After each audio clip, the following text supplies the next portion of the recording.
Hello friends, આજે આપણે બનાવીશું ઘઉંના પોકમાંથી એકદમ હેલ્ધી અને ટેસ્ટી જાદરિયું. તો જ્યારે ઘઉં લીલા હોય છે ત્યારે એમની અંદરથી પોક બનાવવામાં આવે છે અને એ પોકનો આપણે લોટ તૈયાર કરી અને જાદરિયું બનાવીશું. તો મેં અહીંયા ડાયરેક્ટ જ પોકનો લોટ લઈ લીધેલો છે. 1 કપ આપણે લોટ લઈ લેવાનો છે.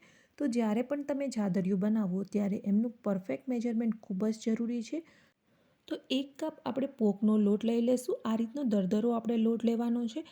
નોર્મલી જે ભાખરીનો લોટ હોય એ ટાઈપનો જ આપણે અહીંયા લોટ તૈયાર કરીશું.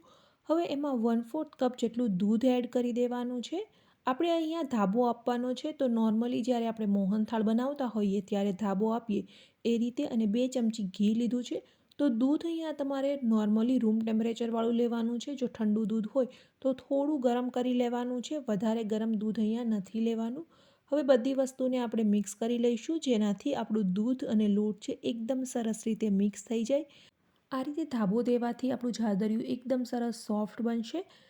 તો આપણે આ રીતે હાથની મુઠ્ઠી વાળીએ અને મુઠ્ઠી એકદમ સરસ વળી જાય એ રીતના આપણે એમની અંદર ધાબો દેવાનો છે.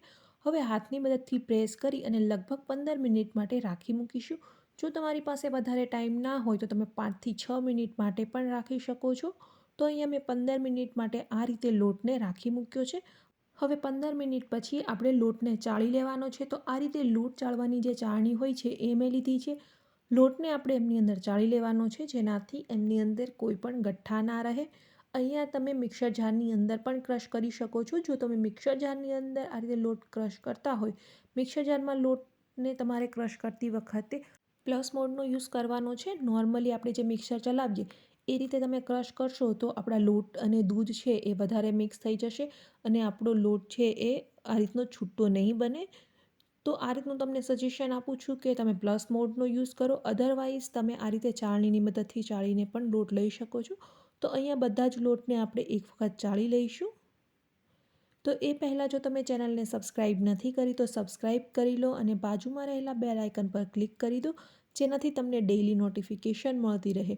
અને જો તમને મારા વિડીયો પસંદ આવતા હોય તો તમે ફ્રેન્ડ્સ અને ફેમિલીમાં શેર કરવાનું બિલકુલ ભૂલતા નહીં. તો અહીંયા આપણો બધો લોટ છે એ ચલાઈ ગયો છે અને છેલ્લે થોડા ગઠ્ઠા વધેલા છે એમને આપણે સાઈડ પર મૂકી દઈશું. હવે આપણે પાક લઈ લઈએ. પાક લેવા માટે મેં એક કઢાઈ લીધી છે. કઢાઈમાં અડધો કપ ઘી લઈ લઈશું. તો ઘી આપણે અડધો કપ લેવાનું છે. 1 કપ લોટ લીધો છે એમની સામે. ઘી મેલ્ટ થઈ જાય એટલે એમની અંદર આપણે ગોળ લઈ લઈએ. ગોળ 3/4 કપ લેવાનો છે. જો તમને વધારે ગળ્યું પસંદ હોય તો તમે અહીંયા થોડો વધારે ગોળ લઈ શકો છો. અધરવાઇઝ 3/4 કપ એકદમ પરફેક્ટ માપ છે. હવે આપણે પાયો તૈયાર કરવાનો છે. તો પાયો તૈયાર કરતી વખતે તમારે ખાસ ધ્યાન રાખવાનું છે. જો પાયો પરફેક્ટ નહીં આવે તો તમારી કોઈ પણ મીઠાઈ છે એ પરફેક્ટ નહીં બને.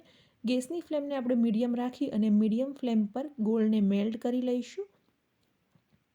એક વખત ગોળ મેલ્ટ થઈ જશે ત્યારબાદ એમની અંદર પરપોટા આવવા માંડશે. તો અહીંયા હું ગોળને સૌથી પહેલાં તો મેલ્ટ કરી લઉં છું. ગેસની ફ્લેમ આપણે મીડિયમ જ રાખવાની છે. તો તમે જોઈ શકો છો કે અહીંયા ધીમે ધીમે છે એ આપણા ગોળમાં પરપોટા આવવા લાગ્યા છે. તો એકદમ પરફેક્ટ પાયો લેવાનો છે. તો પાયો એકદમ પરફેક્ટ છે એ તમને કઈ રીતે ખબર પડશે? તો તમે જુઓ, અહીંયા આપણો ગોળ છે એ ધીમે ધીમે એની ક્વોન્ટિટી છે એ પણ ડબલ થઈ ગઈ છે અને એકદમ સરસ રીતે ફૂલી ગયો છે. આ સ્ટેજ પર આપણે જે લોટ તૈયાર કરેલો હતો એ લોટને એડ કરી દેવાનો છે. જો આ સ્ટેજ કરતાં તમે વધારે પાયો લેશો તો તમારી મીઠાઈ કોઈ પણ બનાવતા હશો એ વધારે કડક થઈ જશે. લોટને એડ કરી દઈ અને ગેસની ફ્લેમને બંધ કરી દેવાની છે, કારણ કે આપણું જે વાસણ છે એ ઓલરેડી ગરમ છે. તો એટલા વાસણની અંદર જ આપણી બધી જ વસ્તુ મિક્સ થઈ જશે. એકદમ સરસ રીતે મિક્સ કરી લઈએ. હવે કોઈ પણ ડીશ અથવા તો કોઈ પણ વાસણની અંદર તમે એમને સેટ કરી શકો છો.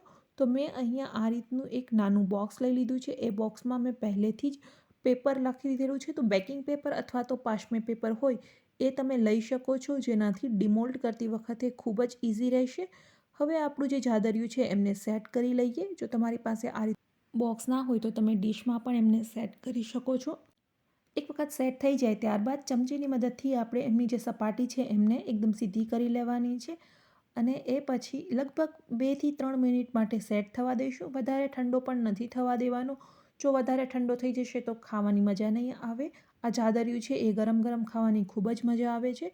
તો 2 થી 3 મિનિટ પછી એમને આપણે ચપ્પુની મદદથી કટ કરી લઈશું. તો મેં અહીંયા એમને છે મોટા પીસમાં કટ કરી લીધું છે. તમે તમારી ઈચ્છા મુજબના પીસમાં કટ કરી શકો છો.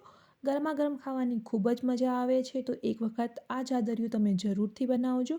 રેસીપી કેવી લાગી કમેન્ટ કરવાનું બિલકુલ ભૂલતા નહીં. જો વિડીયો પસંદ આવ્યો હોય તો ફ્રેન્ડ્સ અને ફેમિલીમાં જરૂરથી શેર કરજો. તો જ્યારે આપણું જાદરિયું થોડું ઠંડુ થશે એટલે એકદમ ઇઝીલી કટ થઈ જશે. જો તમે ગરમા ગરમ એમને કટ કરશો તો એકદમ પરફેક્ટલી કટ નહીં થાય. હવે આપણે એમને ડિમોલ્ડ કરી દઈએ. એક વખત હું તમને અહીંયા હાથની મદદથી કટ કરીને પણ બતાવી દઉં છું. એકદમ સરસ સોફ્ટ આપણું જાદરિયું બનીને તૈયાર થયું હતું.